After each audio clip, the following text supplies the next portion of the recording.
Welcome back to the land of the seven suns with Fishy Plant Man. That is me, and I will be your host. Okay, some things are happening here in the land of the seven suns again. And I'm showing you this piece of paper with some writing on it because, well, it's the discovery of a Project Ender. I think I said that right. This little discovery is ending one of my projects. You may have heard me talk about the nitrogen cycle, Nitrosomonas and Nitrobacter, and how there's a third one that I haven't named. Well, I don't know if I've named it yet, but this Pseudomonas, and then the other word being spelled AeruginOsa, that's put an end to that project because it is a bacteria, and while it can apparently survive in an oxygen-rich environment, it prefers an oxygen-poor environment. And it is present where you have nitrates. Okay. All that's fine. It sounds like I found the bacteria I was looking for. Well, maybe I have, and maybe I haven't. But it can be present with nitrates. So, the problem is, this can be harmful to not only plants, but humans as well, if I'm doing my research right. And maybe I'll get back to it. Maybe I'll look up the article and see if I can, post a link to it or something. Or you can just look it up yourself. There's the spelling. I'm not going to spell it again. Rewind the video if you need me to spell it again. I think I've got pretty clear handwriting, though. So yeah, if that can be present in the, presence of nitrate, that is fine. Unless I am correct about it harming both plants and humans alike. If it can be harmful to plants, and I don't want to continue this project. I will remove nitrates with water changes in plants. Okay, maybe not that plant. That's not going to do much for nitrates in the aquarium. Maybe ponytail palm? Or spider plant? This thing maybe? No. But maybe purple passion. I don't think I'm going to put that in the aquarium.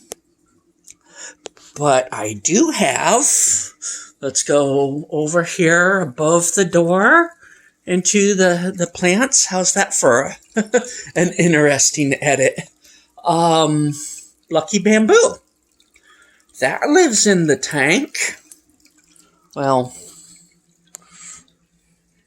most of it lives in the tank. That one doesn't.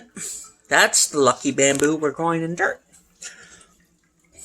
But most of it grows in the tank. And I missed it last time, but there's a new shoot of it coming out of the filter. Yep, this ugly filter is no longer, it's running a little slow as we speak, but no longer. I'm going to maintain it a bit better. I don't know if I'm going to clean that sponge because there's a lot of roots that could be damaged. Maybe, maybe not. But I'm not going to encourage it to slow down. Matter of fact, that is slow enough. I need to take the grime off of the tube down there, the intake tube, and clean it up so it can run efficiently, because we don't want those dead spots, because we don't want that bacteria in the aquarium. I will take my nitrates out with water changes, which I need to top off, and plants. There's lucky bamboo, there's Phalaenopsis orchids, and Christmas cactus growing in this tank. We should be able to take care of nitrates without the bacteria. Yeah. I'm about done with that. I don't know if I want to call it a rant. It is a discovery. So I will do my best to keep my nitrates not just low, but as low as I can. So 40 parts per million, okay? Yeah, maybe so. But I'm thinking more like 30, 20 parts per million max at worst. Okay, because I don't want that, and I haven't done enough research to know how badly it can affect humans or plants. But if it can have an ill effect, no thank you. I will not be continuing that project.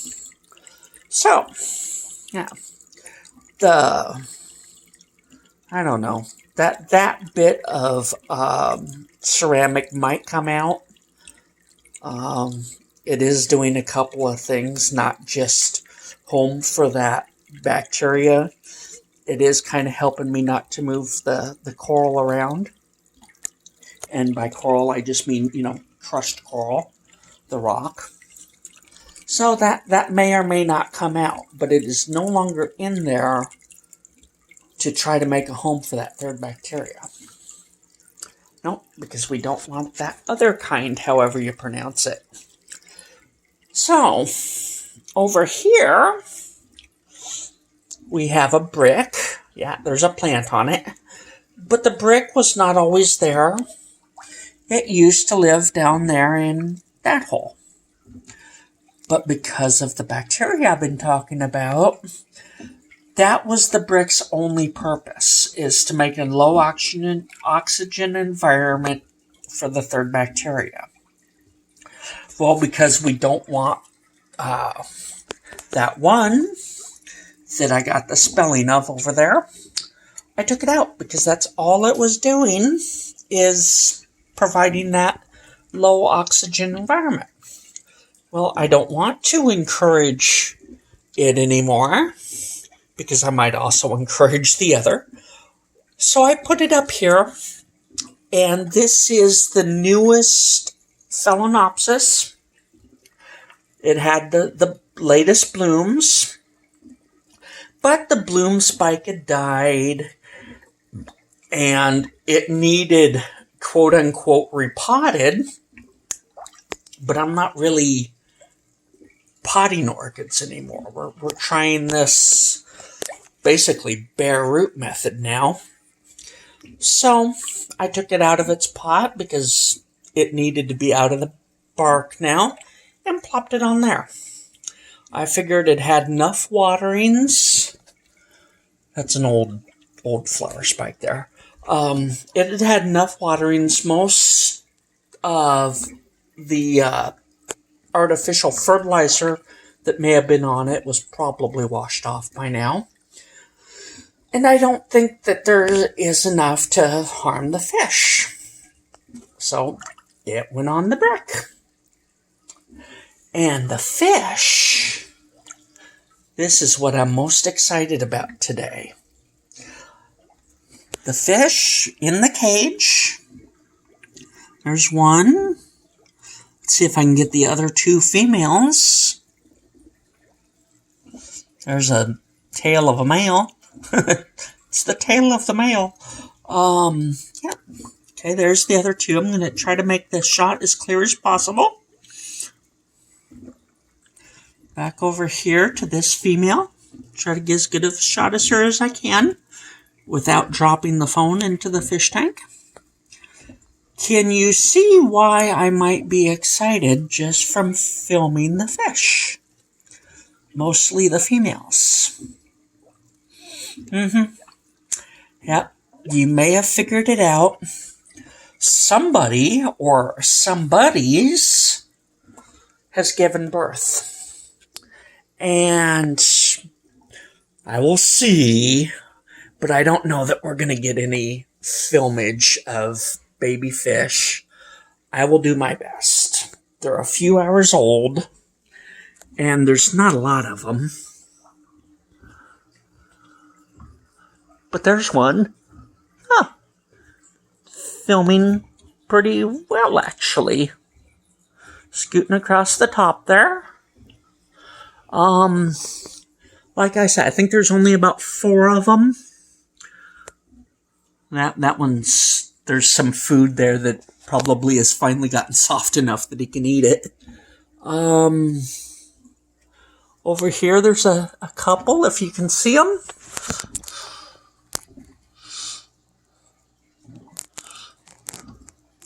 There's one. I see it back there behind the Christmas cactus, which is growing something. Yeah, there he is back there. I spotted a total of 4 of them at once. There's one, or was one. I haven't been able to find it for a while, and right now I'm only seeing the 2. So, the cage works as intended, because I did not free them from the cage.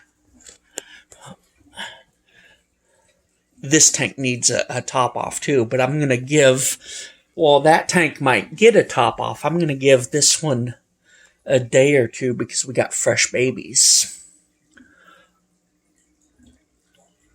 Where is it? Where is it? Probably have to get the glare out so you can see it. There it is. Yeah, I'm going to give this one a day or 2 before topping it off. Just because of that. The fresh baby. Did I just see 2 of them? Anyway. So, the cage works as intended. I didn't let them out. They're just small enough to swim out the holes. And the neons, I don't know if they will spawn that way. I might have to adjust it or something. Yeah. I might build another one at some point and continue that experiment. But I pretty much need another fish tank to do that. I don't know. Is it okay for fish keepers to have multiple aquariums? Well, I already have multiple aquariums, don't I? Anyway. Yeah. The cage works as intended for guppies. Just as I said. Although I must admit, I was worried, because I used to build them small. This is the biggest one I ever made, and there's 4 fish in there. That's probably... I'm sorry. I just saw something that looked like it might be another baby that hadn't escaped yet. That could be why I only got 4 babies. There is, 4 mouths in here that would probably very much like to eat a guppy baby. So, yeah. 4 escaped. And provided they don't swim back into it, There's a couple over here, like I say. I see one. But if they don't swim back into the cage, they're safe. If they do swim back into the cage, well, I think I just seen the two that have been hanging out over here. If they do swim back into the cage, well, then there's a problem. So as long as they stay out of the cage, they should be perfectly safe. The thing is how often does a little baby fish get out and then just being a little baby fish end up swimming back into it? This is my favorite way of doing it. The smart ones get out, and the smart ones don't go back in. So they grow up. But I've never made the cage this big and had more than the mother in it, really. So the mother gives birth, and the babies have a chance to escape the confines of the cage while she is in that, birth-giving mode. Which I don't think, unless a baby swims right up at their face, while they're still in that labor mode, like a crocodile laying eggs, the world basically disappears until they're done. I think fish might be the same way. There would definitely be a point in that they just get into the mode of labor, because then the babies have a chance to get away from them before she comes back and, would just soon eat her babies. But this way, you've got multiple fish, and it's not like they're all going to be giving birth at the same time. And even if that did happen, the male's not going to be giving birth, so he could be running around looking for babies. I could probably get more by tweaking some things, but it worked. I got 4 babies, and unless somebody went back into the cage, I likely still have 4 babies. For me, it's as close to the perfect breeding setup as you can get. Maybe not. There's certainly some tweaks you could do. You can make the cage smaller, or maybe not even make it smaller, but just have the pregnant females in it. So you only have, 1, 2 fish in it at a time. There's ways you can hack it. But it worked. If they don't swim back in, I've doubled my guppy collection with 1 birth, maybe 2 births. There's a black one. I haven't spotted it, so it's not on film. But there is a black one. He seems to be melanistic. He might be a day or 2 older than the others. He just seems big. But he might just be like a jumbo baby. You've got the runt of the litter. Well, this would be like the jumbo of the litter. The biggest one of the litter. Now we're talking cats and dogs, but yeah. The smallest fry, the biggest fry. Okay. So, that's what I've got. Baby fish, new shoots, and a discovery about the chemistry. Not bad. I don't think it's bad. I'll probably get, 2 or 3 views, but that's enough. That's enough. It's not like I upload every day and ask for you to subscribe, comment, and like. Wait, what did I just do? Talk to you next time.